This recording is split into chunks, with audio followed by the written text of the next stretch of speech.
Hello दोस्तों, ये कहानी शुरू होने से पहले अगर आपने हमारे चैनल को सब्सक्राइब नहीं किया है तो जल्दी से सब्सक्राइब करके बेल आइकॉन दबा दीजिए क्योंकि हम आते हैं हर बार एक नई सुपर मज़ेदार कहानी के साथ। चलो भाई, मोहल्ले की सारी औरतें तो आकर चली गई। बेटी काजल, इससे मिलो। ये है तुम्हारी ननद यानी मेरी छोटी बेटी निशा। कैसी हो भाभी? मैं ठीक हूँ दीदी, आप बताओ। बड़ी इच्छा थी आपसे मिलने की। काजल की बात सुनते ही उसकी सास सुमति और उसकी ननद निशा जोर जोर से हंसने लगी। उन दोनों को इस तरह से हंसता देख बेचारी काजल को कुछ समझ नहीं आया, तो उसने झिझकते हुए पूछा, क्या हुआ? मैंने कुछ गलत कहा दीदी? अरे नहीं भाभी, वो तो बस ऐसे ही। वो आपने कहा ना कि बड़ी इच्छा थी आपकी मुझसे मिलने की, तो बस इसीलिए। दीदी माफ करना, पर मैं अभी भी कुछ नहीं समझी। अरे बहू रानी, तुम चिंता मत करो। अपनी ननद से मिलने की तुम्हारी इच्छा तो हर रोज पूरी हुआ करेगी। अच्छा माँ जी, पर वो कैसे? वो ऐसे कि निशा का ससुराल बस 3 घर छोड़कर ही है ना। साल हुए इसकी शादी को, तब से इसका एक पैर मायके में रहता है और एक पैर ससुराल में। अब समझी क्यों हंस रही थी हम दोनों? ओहो, अब समझ में आ गया। ये तो बढ़िया है। सच में दीदी बड़ी लकी हो आप, जब मन चाहे तब मायके घुमाओ। नहीं नहीं, ऐसी बात नहीं है।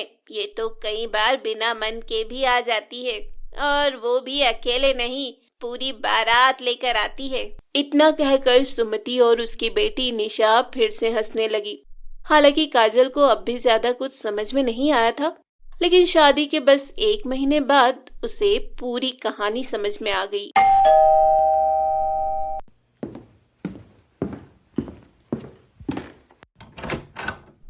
अरे दीदी आओ ना।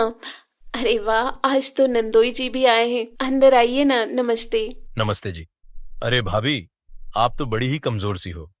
क्या बात है, सासू माँ कुछ खाने को नहीं दे रही क्या? ऐसी बात नहीं है, वो तो बहुत अच्छी हैं, मेरा बहुत ख्याल रखती हैं। हाँ हाँ, समझ गया। कभी जब हमारे घर आना तो दिल खोलकर बुराई कर लेना, हम किसी को नहीं बताएंगे।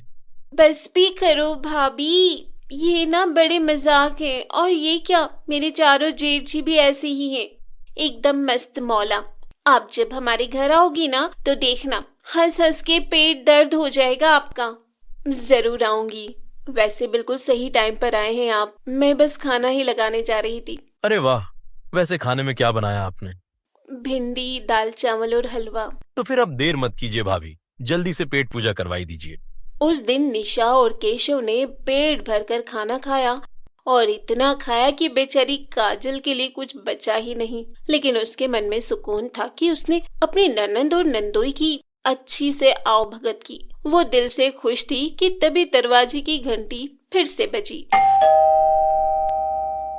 अरे दीदी क्या हुआ, कुछ भूल गई क्या?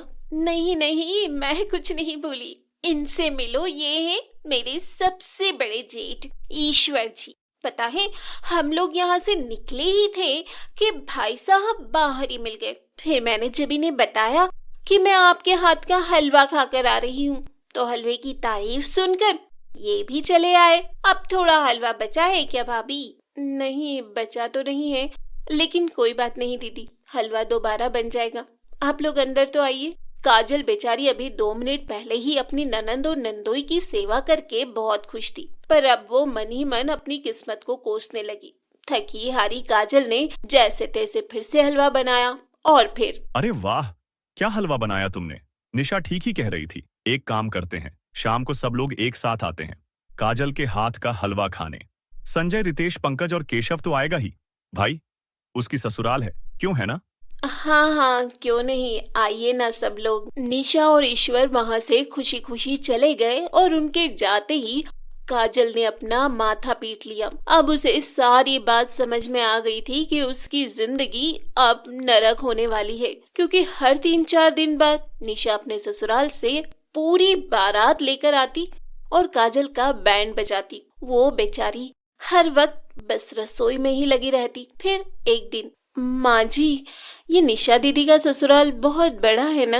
हाँ, 5 भाई हैं, पर बिल्कुल मुट्ठी जैसे एक दूसरे पर जान छिड़कते हैं और सब एक से बढ़कर एक हैं। एक रेत बेचता है, एक का सरिया का काम है, एक तीसरा वाला पुताई का काम करता है। कोई बड़ा कारोबार नहीं है, लेकिन फिर भी कोई कमी नहीं है। सब एक साथ बहुत खुश रहते हैं, बहुत खुश भी रहते और बहुत खाते भी हैं। कुछ कहा क्या बहू? नहीं माँ जी, मैं तो कह रही थी कि कितना अच्छा परिवार है, संस्कारी, सबका ख्याल रखने वाला। हाँ, वो तो है, सबका ख्याल रखते हैं वो लोग। काजल वहां से मुंह बनाकर चल दी। फिर अगले दिन सुबह, काजल काजल जल्दी उठ बेटा, आग लग गई है, जल्दी उठ। अरे मेरे भगवान, ये क्या हो गया है? हाँ, आग आग माँ जी, आग कैसे लगी? अरे तू पहले बाहर निकल, बाद में सोचेंगे ये सब। सुमति ने काजल को जल्दी से बाहर निकाला। पूरा घर उनकी आंखों के सामने जल रहा था। तभी निशा का पति केशव और उसके चारों भाई वहां पहुंचे और आग बुझाने की कोशिश करने लगे, लेकिन लाख कोशिशों के बाद भी सब मिलकर घर को जलने से बचा नहीं पाए। ये देखकर सुमति और काजल रोने लगे और फिर ये क्या हो गया माँ जी? अब हम कहाँ जाएंगे? हम तो बेघर हो गए।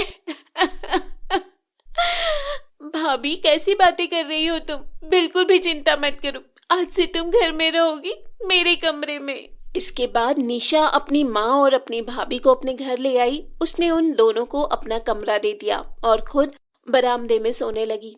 इतना ही नहीं, उसने अपनी मायके वालों का खूब अच्छे से ख्याल रखा। और फिर 3 महीने बाद, लो जी, आपका घर तैयार। जी, आप सबका बहुत बहुत शुक्रिया। वैसे कितना खर्च हो गया इस सब में? उसकी चिंता आप मत करो। अरे मेरा ईंट का काम है तो मैंने ईंट दे दी। ये संजय है, इसका सरी का काम है। ये रितेश रेत बेचता है और पंकज पुताई करता है। और यह आपका नंदोई केशव, सबसे ज्यादा मदद तो इसी ने की है। आपके लिए सारा फर्नीचर इसी ने बनाया है। मैं आप सबका ये एहसान कैसे चुकाऊंगी? भाभी, फिर से मेरी पूरी बारात को अच्छा सा हलवा खिलाकर। चल ना मीरा, किसी को उल्लू बनाते हैं। क्या नेहा, तुझे तो हर टाइम मस्ती सूझती रहती है। घर चल। चल लेंगे ना, पर पहले किसी को बेवकूफ बनाते हैं। नहीं, बहुत हो गया। उल्टे पुल्टे काम तू करती है और डांट मुझे खानी पड़ती है। और सुन, वो कल पड़ोसन आंटी के साथ क्या किया तूने? क्यों?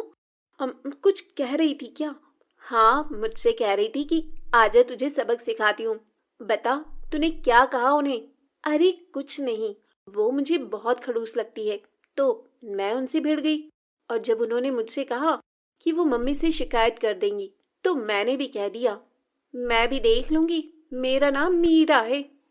ये सुनकर मीरा गुस्से में नेहा को मारने के लिए दौड़ी और नेहा अपने घर की तरफ भागने लगी। मीरा और नेहा जुड़वा बहनें थी, देखने में बिल्कुल एक जैसी। उनमें फर्क कर पाना बहुत ही मुश्किल था। कई बार तो उनके माता पिता भी उन्हें पहचानने में धोखा खा जाते थे और इस बात का नेहा बहुत फायदा उठाती थी। वो हमेशा कुछ भी शरारत करती तो डांट बेचारी मीरा को खानी पड़ती। उस दिन भी घर देर से आने के लिए मीरा को ही माँ से डांट खानी पड़ी। फिर शाम को, मिल गया सुकून तुझे? अरे यार, क्यों इतनी टेंशन लेती है? 1-2 साल बाद हमारी शादी हो जाएगी, फिर तू कहाँ और मैं कहाँ। नेहा धीरे धीरे और चालाक और कामचोर होती गई और मीरा उतनी ही मेहनती और संस्कारी। मगर दोनों बहनों की किस्मत ने उन्हें एक दूसरे से दूर नहीं होने दिया। दोनों बहनों की शादी एक ही घर में हो गई। बड़े भाई की शादी नेहा से और छोटे भाई की मीरा से। मीरा को घर का सारा काम आता था, खासकर वो खाना बहुत ही अच्छा बनाती थी, जबकि नेहा ने कुछ भी नहीं सीखा। फिर एक दिन, अरे बैठकर टीवी देख रही हो, पहले जाकर कपड़े तो धो लो। माँ जी, आप मीरा को बोल दो ना, सुबह से मैं ही घर का तो सारा काम कर रही हूँ, बर्तन धोए और फिर खाना भी बनाया। अच्छा, सॉरी बेटा, मुझे लगा कि सब मीरा ने किया है। नहीं माँ जी, सारे काम मैंने किए हैं, वो तो बस अभी निकली है अपने कमरे से। अच्छा रुको जरा, अभी खबर लेती हूँ। उसकी सास सरला गुस्से में मीरा के पास गई। मीरा झाड़ू लगा रही थी। दिन भर बस टीवी या फिर आराम, अब ये कोई टाइम है झाड़ू लगाने का? पर माँ जी। चुप हो जाओ। एक उसे देखो, अपनी बहन को कितना काम करती है। बेचारी अपनी सास की बात सुनकर मीरा समझ गई कि उसकी बहन नेहा ने उसकी सास को भी बेवकूफ बना दिया है। वो अपनी सास से कुछ नहीं बोली और चुपचाप झाड़ू लगाती रही। बेचारी मीरा सुबह से शाम तक घर के सारे काम करती, लेकिन फिर भी उसे ही सास की डांट खानी पड़ती।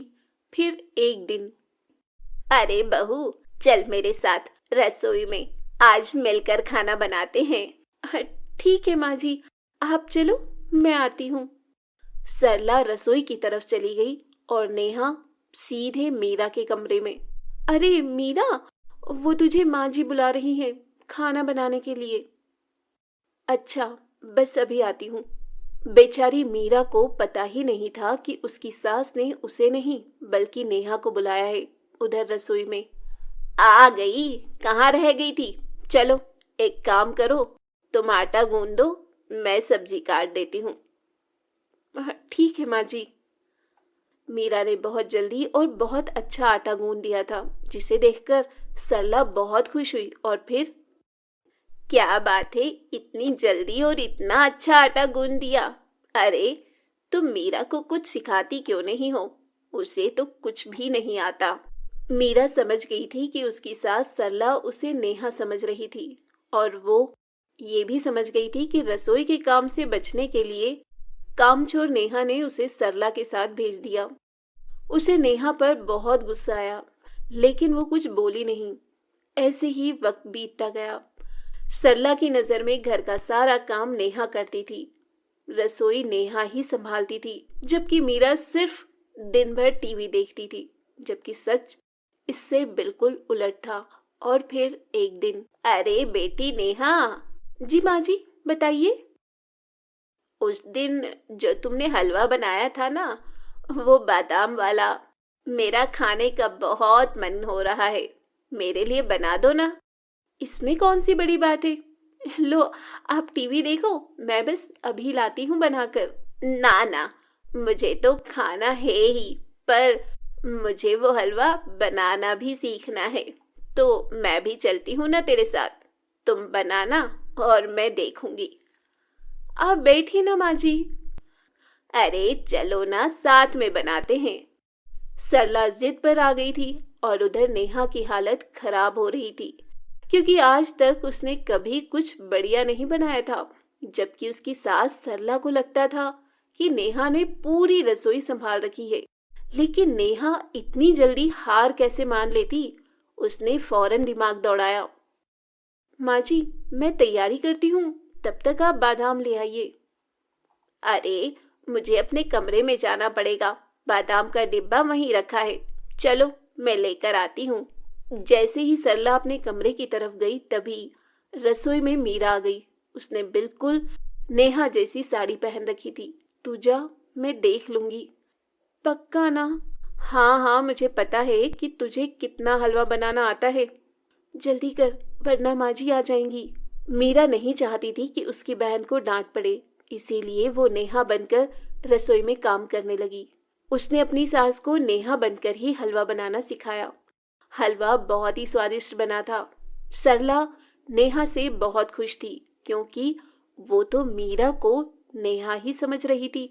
फिर जाते जाते सरला ने मीरा से कहा, बेटी नेहा, तुम ना अपनी बहन को भी समझाओ, मुझे तो उसे देखते ही गुस्सा आ जाता है। बताओ, तुम दोनों एक ही माँ की कोख से जन्मी हो, लेकिन तुम में और उसमें कितना अंतर है। सरला की बात सुनकर मीरा को बहुत दुख हुआ। वो अपनी सास से सब सच कहना चाहती थी, लेकिन फिर अपनी बहन के बारे में सोचकर चुप हो गई। अगली सुबह नेहा जैसे ही उठकर रसोई की तरफ आई, तो उसकी सास सरला ने उसका हाथ पकड़ लिया। ये क्या कर रही है?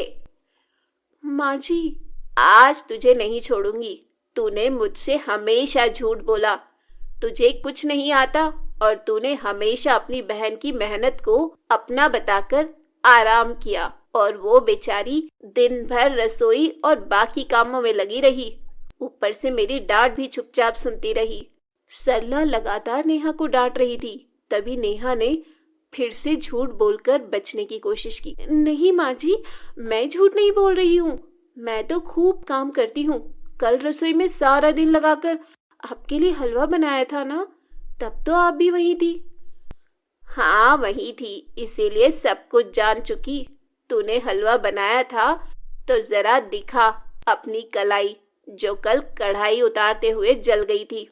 दिखा दिखा ना अब नेहा अपने हाथ पीछे किए बिल्कुल चुप खड़ी थी, क्योंकि उसकी चोरी पकड़ी गई थी। इसके बाद सरला फौरन दूसरे कमरे में गई, जहां मीरा अपनी जली हुई कलाई के साथ खड़ी थी।